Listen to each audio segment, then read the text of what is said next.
Okay, what up ladies and gents, it's your favorite Asian robot right here, hopefully one of your favorite official content creators for Crystal of Atlan, and today I'm going to be teaching you about gear crafting in Crystal of Atlan, how it works, and all the other good stuff about it. Let's get started straight away, okay? I'm not going to waste your time because this is a relatively short guide.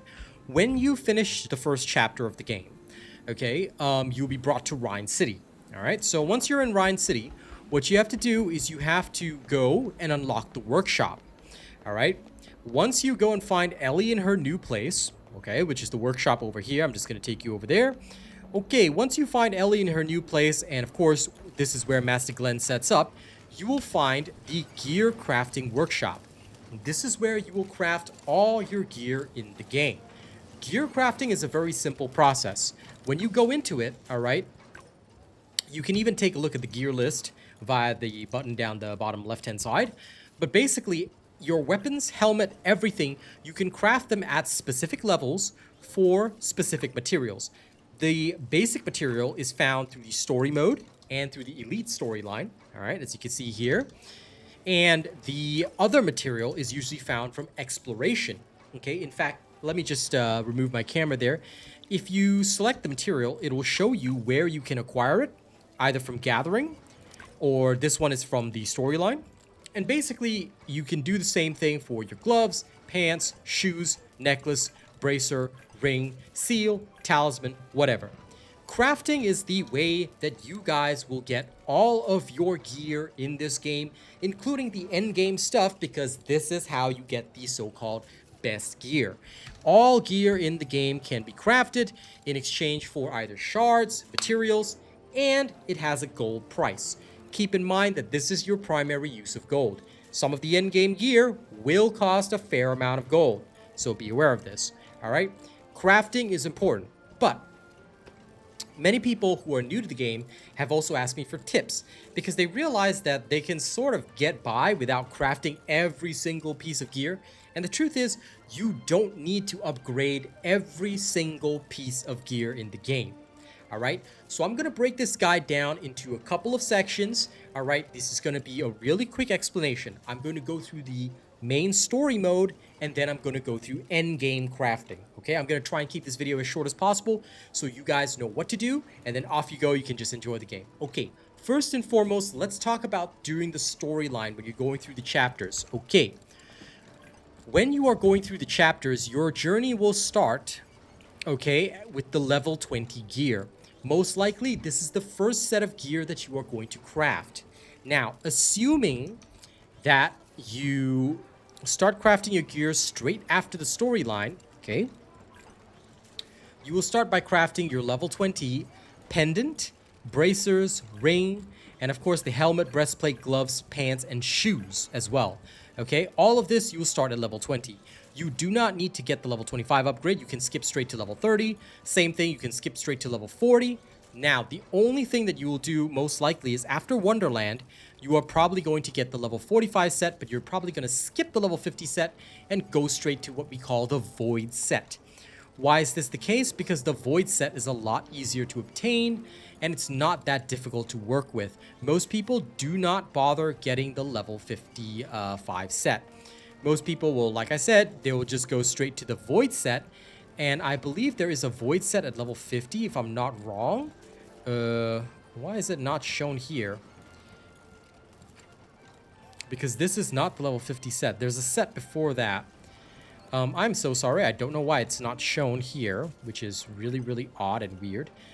But there's a set before this one that you will actually construct. Let me just show you if I go to Challenge Void Realm. Okay, using the zeroing engraving and the... oh, it is this set. Sorry. The zeroing engraving is used to craft the level 50 Void Jewelry. Okay, and then you go straight to the level 55 Void set. And you can upgrade the level 50 Void Jewelry to the level 55 set as well. Okay, so for most of your gear, that's how you'll be crafting it. Now, coming back to the crafting menu, okay, like I said, for the storyline, you're going to go 20, 30, 40, and then 45. You can choose to upgrade to 50 if you really want to, but most people don't. This is the most effective pathway. You can skip to level 35, skip to level 25, and yeah, that's pretty much it. For your weapon, you'll notice I didn't mention much about this. This is because as you level up through the game, you'll get boxes at 20, 30, 40, and 50, which will give you a +7 weapon of exquisite quality that you can use all the way up. So the first weapon that you're most likely going to make is your level 55 rare weapon, or you will find your level 55 rare weapon. Either or works just fine, because both of them can be crafted into the Mirage Gold set, or into the Mirage Gold item. So don't you worry, because you can basically craft this into this or this into this. Okay? Both work just fine, and both are literally the same. And later on, you will craft it into a Starflame Cestus. All right? This is if you don't find a better set of gear. Okay, that's it for the storyline explanation. Now let's talk about Endgame. For Endgame, okay, as I mentioned before, you are going to craft the Void set. The Void set is the most important thing. You'll be able to get the hyper engravings from doing the Void Realms. So make sure you do the Void Realms every single day. Okay, because you can only get a limited amount of material each day. Later on, toward the end game, you'll need the Ultra Engravings, of which you can only acquire 6 per day, so it does take some time for you to actually clear all this. What about the rest of your end game gear, like the Flaming Comet, Sacred Heroes set, and all that? Okay, most of this will be acquired, sorry about this, from the Abyss Purgatory.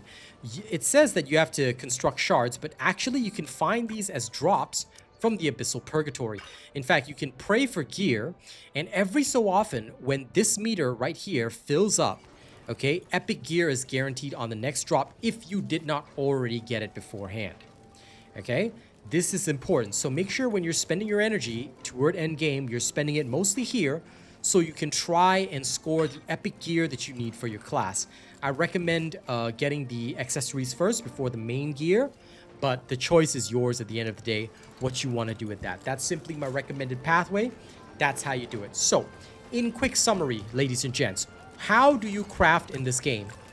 First and foremost, you need to unlock the workshop. You need to unlock the workshop. From the workshop, okay, after your first chapter, you unlock the workshop, go to gear crafting.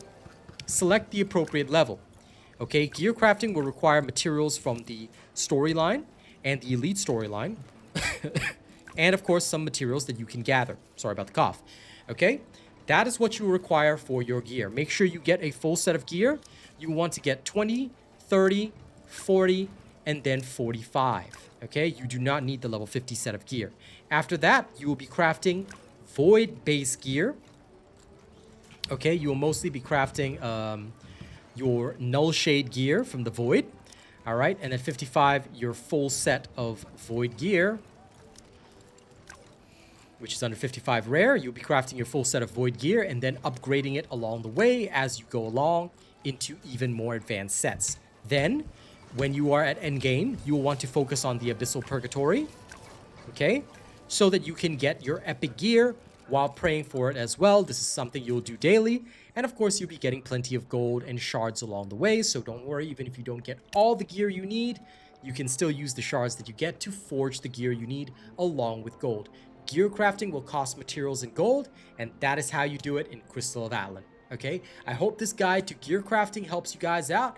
Thank you very much for watching this video. Don't forget to like, share, and subscribe. And if you've got any questions that you need to ask, leave them in the comments below, and I will happily answer them as soon as I can. Have fun in Crystal of Atlan, and I'll see you guys on the next one. Catch you later!